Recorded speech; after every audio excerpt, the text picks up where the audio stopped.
नमस्कार दोस्तों, स्वागत है आप सबका हमारे YouTube चैनल में। आज का टॉपिक रहेगा endorsement in bill of exchange. देखिए, सबसे पहले देखते हैं कि नेगोशिएबल इंस्ट्रूमेंट क्या होता है। कोई भी इंस्ट्रूमेंट जिसको खरीदा और बेचा जा सकता है वो नेगोशिएबल है। मींस नेगोशिएट करना, कि मोल भाव करना। उसमें ऑनरशिप जो है इंस्ट्रूमेंट की वो किसी दूसरे को दी जा सकती है। इसी को बोलते हैं नेगोशिएबल, मींस ट्रांसफरेबल इंस्ट्रूमेंट। अब बिल ऑफ एक्सचेंज क्या दोस्तों, ऑलरेडी हम डेफिनेशन पढ़ चुके हैं, ठीक है। और रिटन अनकंडीशनल ऑर्डर है टू पे स्पेसिफिक पर्सन और देयर ऑर्डर। दोस्तों, ये जो टर्म हम बिल ऑफ एक्सचेंज में मेंशन करते हैं ना, और देयर ऑर्डर, यही इस इंस्ट्रूमेंट को नेगोशिएबल बनाता है, ठीक है। सपोज राम एक बिल बनाता है जिसमें श्याम को बोला जाता है कि 5 लाख रुपए देने हैं राम को, या राम जिसको चाहे उसको। यही चीज इसको नेगोशिएबल बना रही है। एनीवन राम चूजेस, ठीक है। कल को राम जिसको चाहे उसको भी पेमेंट करना पड़ सकता है। If Ram wants Rahim to get the money, Shyam must pay Rahim. अगर रहीम को पैसा देना होगा तो जो श्याम को है वो रहीम को देगा। तो इसी तरीके से देखो, ऑनरशिप जो है इंस्ट्रूमेंट की वो ट्रांसफर हो रही है, तो यही इसको नेगोशिएबल बनाता है। बिल ऑफ एक्सचेंज एक नेगोशिएबल इंस्ट्रूमेंट है, यानी कि इसकी ऑनरशिप ट्रांसफर की जा सकती है कल को किसी और को भी, ठीक है। अब बात ये आती है कि ये ऑनरशिप ट्रांसफर करने की जरूरत पड़ती क्यों है, ठीक है। राम क्यों चाहेगा कि पैसा रहीम को दिया जाए? बहुत रीजन हो सकते हैं दोस्तों। हो सकता है टू सेटल अ डेट, कि राम ने रहीम का कुछ पैसा देना हो। बिजनेस कारोबार में कुछ पैसे का लेन देन चलता होता है, तो राम ने कोई पैसा देना हो तो राम सीधा बोलेगा कि शाम को कि भाई तू मुझे पैसा मत दे, तू मेरी जगह रहीम को दे दे, ठीक है। बिकॉज उनका कोई इंटरनल डेट होगा, ठीक है। या हो सकता है कि राम को इमीडिएटली पैसे की ज़रूरत हो, to raise immediate cash. Ram कोई कंपनी चला रहा है, उसको वर्किंग कैपिटल की ज़रूरत है, तो उसको वो कर सकता है, ठीक है। Ram sells bill to Rahim and gets money quickly. उसको पैसे की ज़रूरत है, वो इसलिए भी चाह रहा है, ठीक है। और दोस्तों, बहुत सारे रीजंस हो सकते हैं, ठीक है। कुछ सप्लायर की पेमेंट्स हैं, इमरजेंसी फंडिंग है। मतलब जो पेमेंट पहले राम को होनी थी, अब वो रहीम को हो रही है, ठीक है। ये बिल ऑफ एक्सचेंज है, उसमें ये इसीलिए इसको नेगोशिएबल बोलते हैं। मींस इसको ट्रांसफर किया जा सकता है, इसकी जो मालकियत है उसको ट्रांसफर किया जा सकता है, ठीक है। खरीदा और बेचा जा सकता है। चलिए, अब इंडोर्समेंट देखते हैं क्या होता है। Endorsement is act of transferring the ownership of instrument. इसी एक्ट को जिसमें मालकियत ट्रांसफर की जाती है, इसको हम इंडोर्समेंट बोलते हैं, ठीक है। इसको करने के तरीके क्या क्या हैं? It can be done by signing on the bill itself. Bill के फेस पे साइन करने पड़ेंगे दोस्तों, एज अ मेकर नहीं, बनाने वाले के जैसे नहीं। वो बिल बन चुका है, ठीक है, उसके बाद का प्रोसेस है ये। बिल के ऊपर साइन करने पड़ते हैं, ठीक है, इंडोर्स करने के लिए। बिल के ऊपर signing on the back, bill के पीछे भी साइन करने पड़ सकते हैं, ठीक है। ये ऑल्टरनेटिव्स हैं, ठीक है। अगर मान लो कहीं जगह नहीं है, फ्रंट में भी नहीं है, बैक में भी नहीं है, तो कोई साइन अटैचिंग अ साइंड स्लिप, अलॉन्जी जिसको बोलते हैं, एक एडिशनल स्लिप आप अटैच कर सकते हो, ठीक है, जिसके ऊपर आपको साइन करने पड़ेंगे। एडिशनल स्लिप ऑफ पेपर आप अटैच करोगे, उसको हम अलॉन्जे भी बोलते हैं, ठीक है। जब आगे और पीछे जगह ही नहीं होती साइन करने की, तो आप एडिशनल स्लिप भी अटैच कर सकते हो, ठीक है। या दोस्तों, signing a blank stamp paper. कई बार बिल ऑफ इंस्ट्रूमेंट तैयार नहीं किया गया होता, ठीक है, खाली होता है, बट आप ब्लैंक होता है, स्टैम्प्ड पेपर है, आप for the purpose of ownership transfer अगर उस पर साइन करते हो, for the purpose of ownership, ना कि for the purpose of making नहीं, for the purpose of ownership transfer, तो वो भी वैलिड ही माना जाता है, ठीक है। ये कुछ वेज हैं जिनके तरीके से आप इंडोर्समेंट कर सकते हो, मींस ऑनरशिप ट्रांसफर कर सकते हो। इसमें मेन 2 पार्टीज इन्वॉल्व हैं, जिसको बोलते हैं इंडोर्सर एंड इंडोर्सी। इंडोर्सर कौन है? जो मालकियत ट्रांसफर कर रहा है, the person transferring the bill, ठीक है। इंडोर्सी कौन है? जिसको मालकियत मिल रही है, नया मालिक, the person receiving the bill, ये होगा इंडोर्सी। ट्रांसफर करने वाला इंडोर्सर, जिसको ट्रांसफर किया जा रहा है इंडोर्सी, ठीक है। Indorsement allows transfer of rights to the indorsee. Yes, indorsement is the act, इसके द्वारा जो ट्रांसफर है, ट्रांसफर ऑफ राइट्स होते हैं टू द इंडोर्सी, इंडोर्सर से इंडोर्सी, मालकियत ऐसे ट्रांसफर हो रही है। Okay, who can indorse a negotiable instrument. अब वैलिड इंडोर्सर्स कौन कौन हो सकते हैं? Payee can make the first indorsement. दोस्तों, सबसे पहले सपोज ए ने बिल ड्रॉ करा, ठीक है, बी को ड्रॉ ही है, पेमेंट करना है सपोज सी को, सपोज सी को पेमेंट करना है, तो सी इस केस में क्या रहेगा? पे ही रहेगा। बी ने अगर सी को पेमेंट करना है तो सी इस केस में पे ही रहेगा, फर्स्ट केस में, बिल्कुल फर्स्ट में, ठीक है। उसके बाद अगर सी अपनी ऑनरशिप ट्रांसफर करता है किसी और को, तो वो बंदा होल्डर, उसको हम होल्डर बोलेंगे उस टाइम, मतलब पे भी बोल सकते हैं, बट डिफरेंशिएट करने के लिए उसको हम होल्डर बोलेंगे, होल्डर ऑफ द इंस्ट्रूमेंट। जब बी ने सी को करना था, सी पे ही था, सी ने फर्दर किसी को इंडोर्स कर दिया, लेट सपोज डी को, तो अब डी इंडोर्सर है, ठीक है, डी को ट्रांसफर हो गया, सॉरी डी इंडोर्सी है, तो अब डी फर्दर किसी को भी कर सकता है। ओके, देन सपोज पे टू ए और ऑर्डर, तो ए क्या है? पे, ऑलरेडी मैंने बता दिया। If A endorses to B, यहां पे हमने सी करा था, but if A endorses to B then B becomes the holder, तो होल्डर भी इंडोर्स कर सकता है कल को, ठीक है। देन ड्रॉर और मेकर है, they cannot endorse unless they become the holder. Yes, suppose A draws bill, pay rupees 10,000 to B or order. Suppose A ने बिल ड्रॉ करा कि पेमेंट करना है B को या ऑर्डर या B के ऑर्डर पे, ठीक है। अब पेमेंट जाएगा B को, फॉर एग्जांपल, ठीक है। पेमेंट करना किसने है? लेट सपोज कोई पार्टी D है, ये बेनिफिशियरी है, ठीक है। इस केस में ए इंडोर्स नहीं कर सकता बिकॉज ए एक वैलिड होल्डर नहीं है, ए को कोई राइट ही नहीं है, पेमेंट तो मिलना है बी को, पेमेंट मिलना है बी को, तो बी ही कर सकता है, ठीक है। ड्रॉर और maker can not indorse unless they become the holder. अगर ए को इंडोर्स करना है तो ए को होल्डर बनना पड़ेगा, यानी कि बिल का मालिक बनना पड़ेगा, तभी ए इंडोर्स कर सकता है।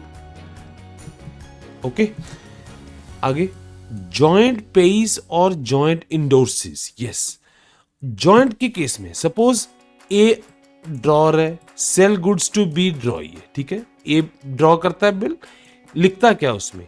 Pay to X and Y, X and Y को पेमेंट होगा, ठीक है।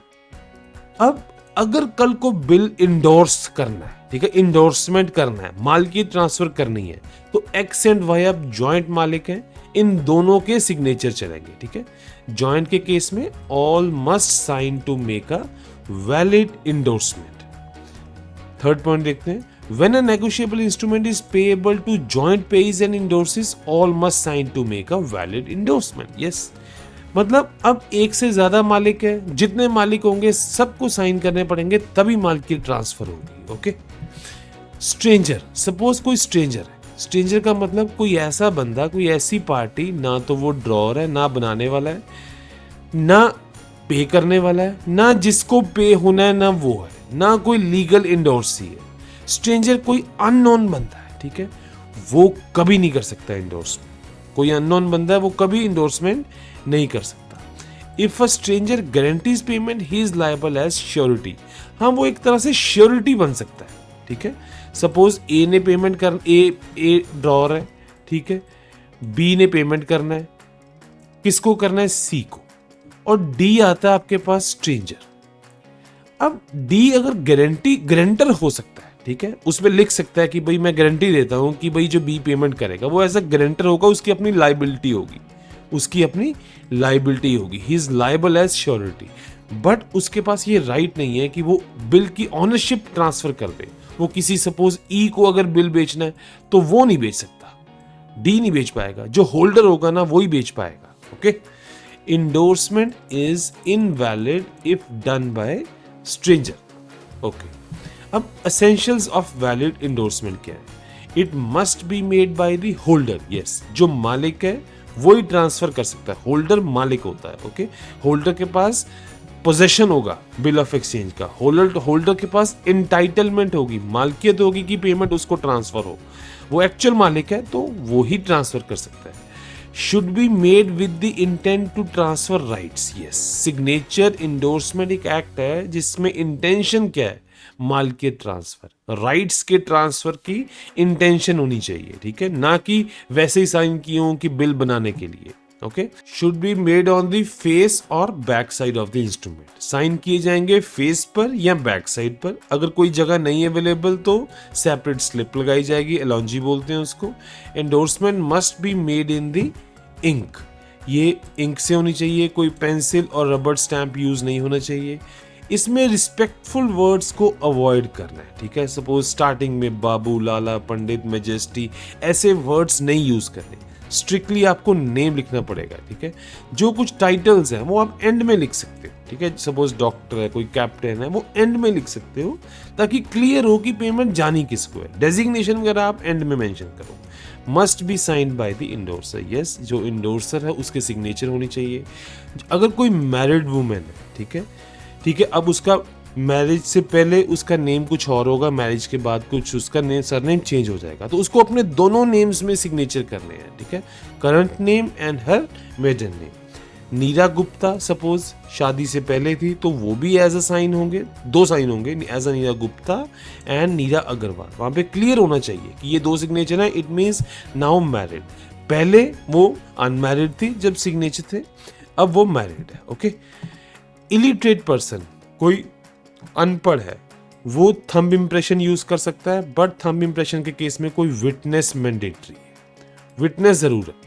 सिग्नेचर करने हैं तो no witness is mandatory, but अगर थंब इंप्रेशन है तो कोई विटनेस चाहिए होगा।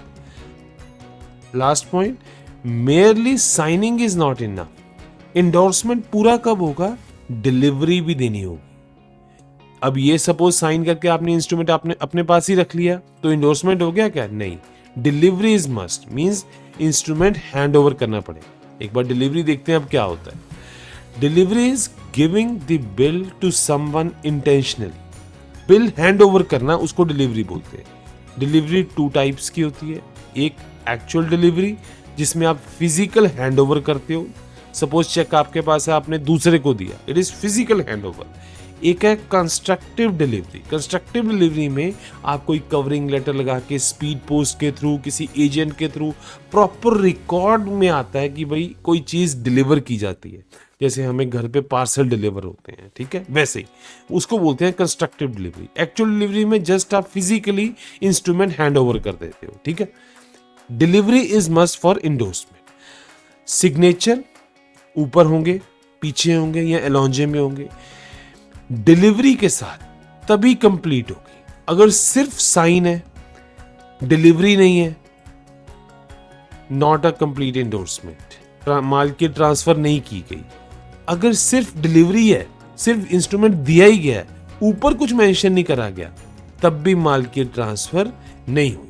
ओके, ये दोनों चीजें रिक्वायर्ड हैं, सिग्नेचर प्लस डिलीवरी, अगर कंप्लीट इंडोर्समेंट करनी है तो। देखते हैं ट्रांसफर काम कैसे करता है, ठीक है। बियरर के केस में जिसके पास भी बिल फिजिकली है, एनीवन होल्डिंग कैन क्लेम, ठीक है। सपोज इंस्ट्रूमेंट बियरर था, ठीक है, उस केस में तो ऊपर लिखने की जरूरत नहीं है। और अगर बियरर इंस्ट्रूमेंट है ना तो लिखने की कुछ जरूरत नहीं है। Ownership transfer by delivery only, just आप उसको हैंड ओवर कर दो किसी को तो वो अब मालिक बन गया, बिकॉज बियरर इंस्ट्रूमेंट है, एनीवन हु बियर्स इट, ठीक है।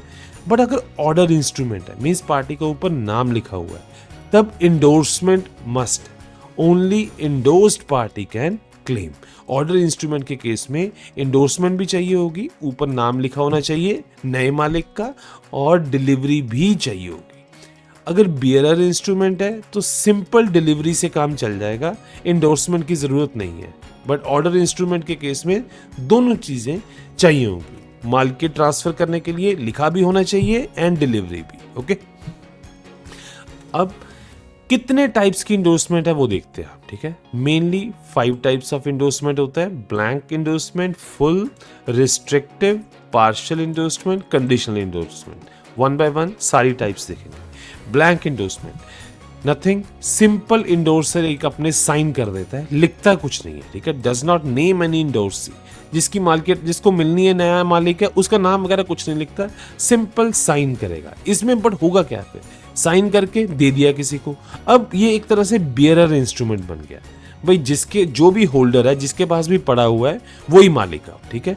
सपोज राम सिंपल बैक पे साइन कर देता है, बिल ऑफ एक्सचेंज के बैक पे साइन कर देता है, अब जिसके पास भी वो विल होगा वो नया मालिक हो गया, ठीक है, माल की ट्रांसफर हो गई ना, बियरर इंस्ट्रूमेंट हो गया अगर सिंपल सिग्नेचर है तो। फुल और स्पेशल इंडोर्समेंट ये नॉर्मली यूज होती है, ठीक है, इसमें प्रॉपर लिखा जाता है कि नया मालिक कौन होगा।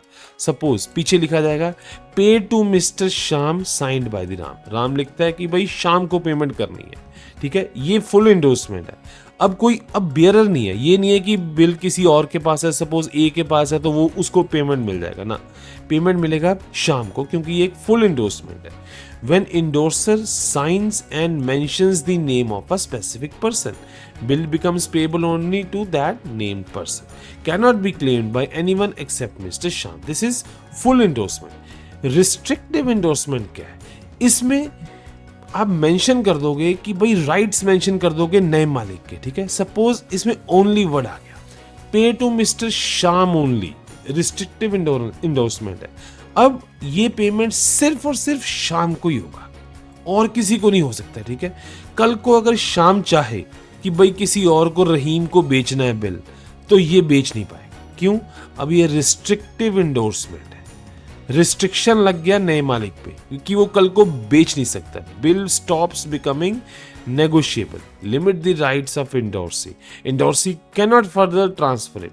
देखो जो मालिक, प्रेजेंट मालिक जो लिखेगा वो बहुत मैटर करता है, वो चाहे इंस्ट्रूमेंट को फर्दर नॉन नेगोशिएबल भी बना सकता है, वो कुछ और टर्म्स भी लिख सकता है, वो सारी वैलिड होंगी, ठीक है। This is restrictive endorsement. Then partial endorsement क्या होता है, बिल था 1 लाख का, इंडोर्समेंट हुआ 25,000 का, मतलब देखो मालकियत पूरी ट्रांसफर नहीं हो रही, ये पॉसिबल नहीं है, it is invalid. Invalid, suppose आपके पास एक गाड़ी है, ठीक है, जब आप मालकियत ट्रांसफर करोगे तो पूरी गाड़ी की ही करोगे, कल अकेली डिक्की की या अकेले इंजन की मालकियत ट्रांसफर नहीं होगी, है ना, पूरी गाड़ी की होगी। Therefore partial endorsement is invalid. अगर 1 लाख का बिल है तो 1 लाख का पूरा ही ट्रांसफर होगा, पार्शियल नहीं हो पाएगा, it is made only for part of the amount. Partial endorsement तो ये होता है, but it is not valid, it is invalid, okay.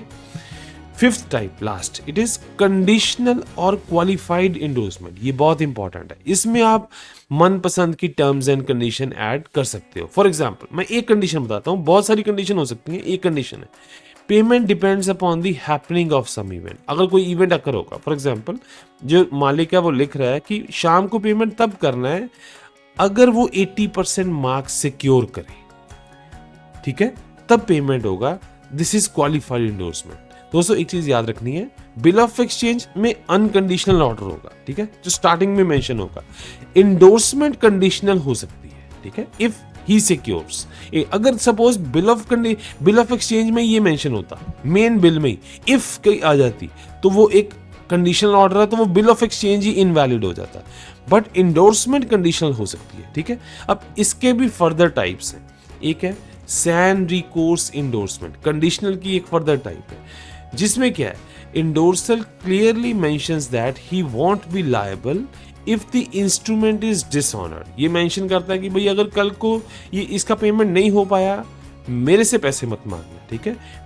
Suppose pay A, और उसमें लिखा क्या जाएगा, और ऑर्डर सैन रिकोर्स, और यहाँ आप ये लिख दो pay A without recourse to me, normally ये भी लिखा जाता है, ठीक है। अब ये भी ठीक है, ये भी लिख सकते हो। इसका मतलब ये है कि अगर मालकियत ट्रांसफर इस शर्त पे हो रही है कि अगर बिल डिसऑनर हो जाता है, इन केस ऑफ डिसऑनर, तो आप पुराने वाले मालिक से पैसा मत मांगिएगा, ठीक है, वो आपकी रिस्पॉन्सिबिलिटी है। इसी शर्त पे ये ट्रांसफर हो रही है मालकियत, ठीक है। इसको बोलते हैं sans recourse endorsement. Facultative endorsement, the endorser waives the right to receive notice of dishonour, ठीक है। मालिक क्या बोल रहा है कि भाई मुझे नोटिस नहीं भेजना डिसऑनर के केस में, मैं लायबल तो रहूंगा बट ये मैं खेचल में नहीं पड़ना नोटिस के, ठीक है, तुम अपना देख लेना। ये है facultative endorsement. Endorser waives the right to receive notice of dishonour. Suppose pay A or order, notice of dishonour waived. इस तरीके से लिखोगे, कल को डिसऑनर होता है तो पुराने मालिक को नोटिस नहीं जाएगा, वो लाइबिलिटी उसकी रहेगी। लाइबिलिटी डिपेंडेंट ऑन कॉन्टीजेंसी, ये भी एक टाइप है, ठीक है। इसमें क्या होगा देखो, endorser endorses an instrument in such a way that his liability depends on the happening of specific event, जो हमने बिल्कुल स्टार्टिंग में देखा था, ठीक है। Pay A or order on arrival of consignment at Mumbai, ठीक है। अगर कंसाइनमेंट आती है तो ही पेमेंट करना है। सबसे पहले केस था अगर 80% मार्क्स आते हैं तो ही पेमेंट करना है, ठीक है। ये नॉर्मली यूज होता है, मींस कंडीशनल इंडोर्समेंट है ये, ठीक है। कंडीशन मेंशन की है, बिल ऑफ एक्सचेंज कंडीशनल नहीं है, इंडोर्समेंट कंडीशनल है, ठीक है, वो पॉसिबल है, ये नॉर्मली यूज होती है, ठीक है। कंडीशन मेंशन हो जाएगी, मालिक ने कंडीशन मेंशन कर दी। sans fresh endorsement, an endorser does not want the endorsee or any subsequent holder to incur any expense in case of dishonor। जब भी डिसऑनर होता है, बिल ऑफ एक्सचेंज में जितना पैसा है उसके अलावा भी बहुत खर्चे होते हैं, notary charges, postage stamp, legal fees, ठीक है। तो अगर इस तरीके से लिखा जाता है, pay to C sense fresh, ठीक है, इसका मतलब है डिसऑनर होगा ना अगर, तो मेरे पे वो खर्चे क्लेम मत करना। वैसे देखो अगर कुछ नहीं लिखा तो वो खर्चों की लाइबिलिटी भी पुराने इंडोर्सर्स एंड मेकर की रहती है, बट इस केस में जो मालिक है वो मेंशन कर रहा है कि भाई मैं वो खर्चे पे नहीं करूँगा। बिल ऑफ एक्सचेंज के लिए तो मैं लायबल हूँ जितना उसमें अमाउंट है, बट एडिशनल खर्चों के लिए मैं लायबल नहीं हूँ। इसको बोलते हैं हम सेंस फ्रैश इंडोर्समेंट, ओके। एक और टाइप आती है इंडोर्समेंट फॉर कलेक्शन। देखिए इंडोर्समेंट फॉर कलेक्शन क्या है, सपोज मिस्टर ए है, ये लिखता है, ये कोई बड़ी कंपनी है, ठीक है, ये लिखती है pay to mister B for the account of mister A. अब मिस्टर बी जस्ट एक इसका एम्प्लॉय है, ठीक है। अब ए बहुत बड़ी कंपनी है, सपोज रिलायंस है, अब उसमें अंबानी साहब खुद तो जाएंगे नहीं पेमेंट लेने, ठीक है, वो अपने किसी नौकर को भेज देंगे, तो वो क्या लिखेंगे, पे टू मिस्टर बी, ये बी उसका नौकर है, for the account of mister A. Means ये बी को नया मालिक नहीं बना रहे, बी का जस्ट एक काम है, कलेक्शन एजेंट की तरह काम कर रहा है वो, ठीक है। अगर इस तरीके से लिखा जाता है and signs, it means mister B can only collect the money on behalf of mister A. Mister B does not own the bill and can not transfer it further. Mister B नया मालिक नहीं बना, ठीक है। अगर दोस्तों simple इतना ही लिखा होता, सिंपल इतना ही, तो ये मालिक था, तो ये मालिक बन जाता है, ठीक है, ये कल को बेच भी सकता था इंस्ट्रूमेंट, बट अब ये आगे पूरा लिख दिया तो ये मालिक नहीं रहा, ये एक तरह से कलेक्शन एजेंट है, ठीक है। This is not a transfer of ownership but a transfer of responsibility to collect. ये जस्ट एक रिस्पॉन्सिबिलिटी ट्रांसफर करा गया है कि जिसने कलेक्ट करना है, ऑनरशिप ट्रांसफर नहीं हुआ, मालिकियत ट्रांसफर नहीं हुई, ठीक है।